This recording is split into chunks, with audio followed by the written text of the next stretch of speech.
Hindi ko alam kung sinasadya nila na ayaw intindihin o talagang bobo lang talaga yung nasa administrasyon. Hindi ibig sabihin na personal na lakad yan ay holiday o pamamasyal yan.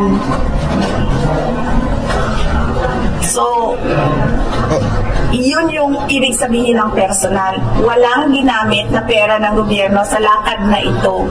Nakita po natin kung paano po sumagot ang Vice Presidente. Napaka-emosyonal. Ikasabihan po na when emotions are high, intelligence is low. Since siya po ay medyo emosyonal, kaya nabanggit niya nga po na hindi lang ito personal trip. Ang tanong natin, kung hindi ito personal trip, sana ay naging tapat siya sa pagsasabi kung ano ba ang dahilan ng kanyang pagpunta sa Australia at hindi naman ito tutulan ng administrasyon. Kung dyan po siya abala, pero hindi po niya kasi ibinunyag na gagawa siya di umano ng official functions. Magkakaroon po dito ng ethical and accountability concerns.